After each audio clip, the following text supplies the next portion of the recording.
Well, everyone, looks like we're in the home stretch. We're in the top 10, and we're going to start seeing the really good villains. And first up, we got another Final Fantasy Tactics villain, Leograph Flawless. Leograph was once a member of the Dead Men, a military unit made up of peasants that fought alongside the nobility during Ivalice's 50 Years' War. After the war ended, however, Ivalice's economy was in a state of complete disrepair, so as a result, he and the rest of his unit were denied payment. In outrage towards the nobilities throwing the commoners under the bus yet again, he and many of the other soldiers who fought under him, including his sister, formed the Corpse Brigade terrorist group to strike back at the nobility. The thing that separates Leograph from the other villains in Tactics is his code of honor. Most of the other villains in Tactics, including one that we're going to get to later on this list, are just completely and utterly ruthless and nothing is beneath them. But Leograph, however, he refuses to see his followers becoming common bandits, and when one of his underlings kidnaps the Marquis Elmdor against his wishes, Leograph's response, after punishing said soldier for his insubordination, is to release him back without ransom.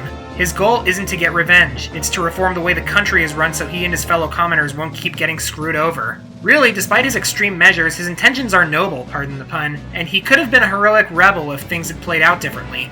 But alas, it was not to be. When an assassination attempt on the nobility goes awry, the Corpse Brigade flees with Tietra, the sister of one of the main characters, as a hostage. Remember when I mentioned Leograph's sister who fought alongside him? Well, this is where she becomes important, because on his way to rescue Tietra, the main character, Ramza, ends up fighting and killing her. Once Leograph finds out about this, he swears revenge, even after the Corpse Brigade disintegrates. And as luck would have it, in his moment of weakness, he's approached by the Knights Templar with an offer to join them. Remember when I talked about Daisadarg and how weak it was that he was possessed by one of the Lusavi?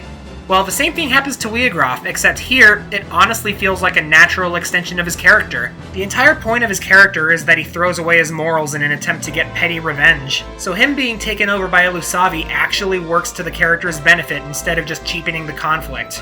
However, this ties into the biggest weakness of his character: the fight against him. Dear, sweet, merciful Arceus, his boss fight.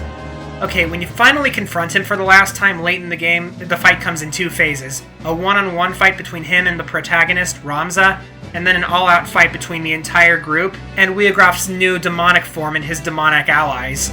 Both of these fights are so unfair and so poorly designed that it very nearly made me rage quit the game, and is the main reason why I have yet to play Tactics a second time, in spite of just how much of a rare gem it is. But really, the fact that he still made it into the top 10 in spite of how bad his boss fight is really speaks volumes to how effective he is as a character. The real ironic thing is, by the end of the game, the main character winds up becoming what Leograph almost was. So in spite of how comparatively minor of a player he is in the story of Tactics, Leograph is one of the most memorable adversaries you come across, for better or for worse. And a pretty unique villain as far as the entire series is concerned. And to think, we still have one more Tactics villain left on the list.